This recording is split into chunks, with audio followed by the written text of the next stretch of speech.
Rodgers ever go to the Bears? No, but I believe there's a team that might play in Chicago this year. What a road team? trip. I don't know. I'm not sure. Got to check it out. Hey, in this business, we call that foreshadowing, and it's finally come to fruition. Aaron Rodgers heading to Pittsburgh. Welcome to NFL Live. Phil Murphy here. We're running 21 personnel today. Kevin Clark, Jeremy Fowler in the studio. Minicamp, she'll be in the big screen with us. Aaron Rodgers, he's got a gold jacket with his name on it someday, but for now, he's in black and yellow. Let's dive into it. Last season, QBR, not kind to Rodgers. He ranked 25th. Total QBR 48. He also ranked 28th in yards per attempt.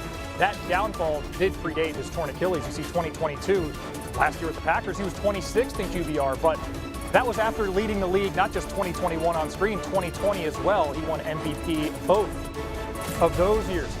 Jeremy, we know Rodgers is a Steeler. How did we finally get to this point? Constant communication. Mike Tomlin, OC Arthur Smith, talking up with Rodgers the last few weeks to make sure everybody was comfortable, meaningful conversations. And then I was told Thursday morning inside the Steelers building is when this really started to intensify. And actually some relief set in because everybody there, everybody involved felt that this was going to happen. They expected it, but they never really got an affirmative yes until that point. And so that's when the ball got rolling. And now everybody's excited. You know, they gave Rodgers time too with the personal matter he had. I was told that that was big for them to just try to be patient through this process, let him work that out. That was real. And then now they got him. They believe he's been in excellent shape training in LA and he's ready to go. Not a huge surprise ultimately that we got here, but that tension started to build as the calendar says June. I mean, Rodgers in his prime, we know routinely 30 to 40 touchdowns to 5 picks maybe on a year. What are the Steelers getting with Rodgers at QB in 2025? If he plays like he did last year or the year before his Achilles injury, a below-average quarterback. You know, watching him with the Jets, it wasn't helped by the offensive line and the lack of an efficient run game, but you really saw some of the flaws I think you saw prior to his exit from Green Bay. And the one thing that jumped out to me, he still has arm strength. He can still make throws down the field, outside the numbers. Quick game, he's still accurate. But the intermediate throws that the best quarterbacks in the NFL dine on in that 10 to 20-yard range was really missing for Rodgers last year. In that part of the field, 10 to 20 yards, 30th in QBR, 30th in EPA per play, 29th in completion percentage over expected. Now, there's a chance that a year removed from his Achilles injury, maybe he's more comfortable moving around in the pocket, navigating pressure. But he's 42 years old. I don't know if that's a bet I'm comfortable to make, so I would keep my expectations pretty tempered. When I look at this situation, I'm going to give a take that I'm probably not going to hear a lot. It'll be fine. It's going to be fine. It's not going to be good. It's not going to be bad. It's going to be average, which is good enough to get the Steelers to the playoffs. When I think about Aaron Rodgers right now in his early 40s, I think about a guy who can't move, but what can he do? He can be really good pre-snap and he can throw the deep ball. That's two pretty good things. You add that with DK Metcalf and you got something cooking. But when I think about this offense, I need to see a merging between Arthur Smith's idea of offense and Aaron Rodgers. With Matt LaFleur and the MVP era, which I would call maybe 2019 to 2021, it was Rodgers getting his back to the defense, play action, understanding there were other ideas in offense that were not just Aaron Rodgers and Nate Hackett and Mike McCarthy. So I want to see him buy into Arthur Smith. I want to see him play action. That's the kind of thing that can get Rodgers to be the 14th, 15th best quarterback in the NFL, and that's playoffs for Pittsburgh. Yeah, I don't know if I feel like we lose the football at times when we talk about Aaron Rodgers buying into a new offense because I just don't believe it, right? He's going to run the Aaron Rodgers offense. Quarterbacks don't get more accepting of change, usually older in their careers. And it is a little bit of a strange fit, Kevin. I mean, last year, Arthur Smith, that offense ran the 5th most under center snaps in football. Rodgers prefers to be in the gun. You saw that bottom 10 rate in New York. I don't know what this marriage looks like, but I do know this. They have to have a strong run game for any of this to work, and that is something that the Steelers have invested in. So that would probably be my biggest case for optimism, that we see a better Rodgers than we did last year with the Jets. If they can run the football better, then maybe he'll be in better down a distance. A couple of years ago, I talked to Rodgers about how he basically invented that new offense with Matt LaFleur that won him an MVP, and a lot of it was blind throws. And who did he study when he was looking at blind throws?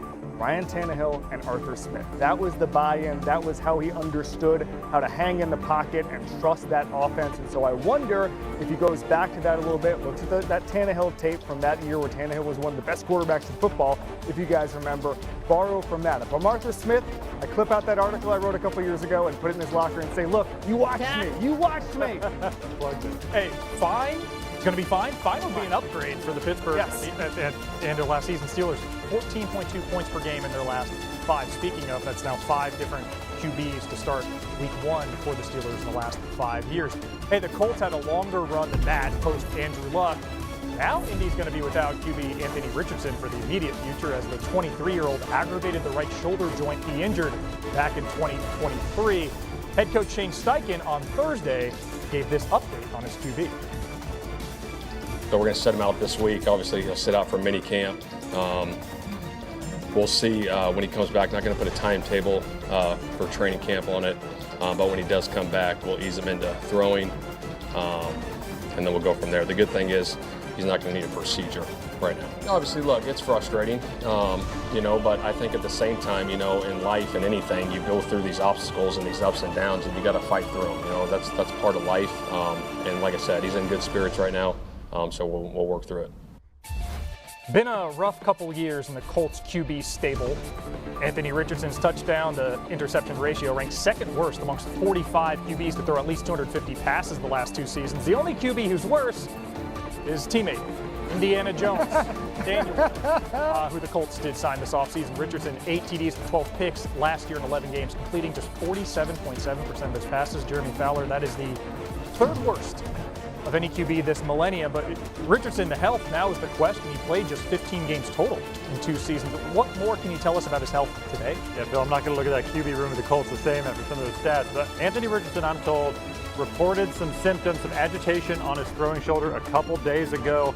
He had an AC joint fixed up surgically in 2023. So it's similar to that injury, but there's nothing structural based on the people I have talked to. They believe, looking at the scans, that there's no major red flag and that he simply does need rest. And the Colts are a little bummed by this because the coaches felt like he had some of his best 2 days of practice leading up to this point. And so I'm told the player fully expects to be back for the start of training camp. But this is a slippery slope, as we know, because there have been a lot of injuries here. And the Colts are sort of cautiously optimistic, I would call it, based on some conversations I've had today. We had a whole full screen for it, and Kevin, GM Chris Ballard during Combine Week leaned into the word competition regarding this QB job. 2 weeks later, Daniel Jones puts pen to paper. Are we trending toward Jones being the starter, the QB1 in Indy? Yeah, you don't give Daniel Jones $14 million unless he's in a competition, all right? That's just the way quarterback salaries work in this league. He has thrown, Anthony Richardson, 348 passes in the NFL. In his first 2 years, that is the 2nd lowest of any top 10 pick in the last 20 years. Trey Lance is the only player with less pass attempts. Okay, it was drafted in the top 10. Jake Locker had a few more than Anthony Richardson. That's the area of the pool that Anthony Richardson is in right now. So he needs to play more football. I've never seen anybody more destined to be in the 2026 Pittsburgh Steelers quarterback competition than Anthony Richardson, because I'm looking at this and I'm seeing a training camp where Daniel Jones will probably start with the ones. There's job preservation now going on in Indianapolis with Shane Steichen and Chris Ballard. They're going to want to get to 7, 8, 9 wins in order to keep their job. They're not going to want to take a flyer on Anthony Richardson and say, hey, let's hope he develops. Let's hope he finally shows athleticism he showed at the Combine when he's literally the best athlete the quarterback position has ever seen there. I just don't think it's going to happen.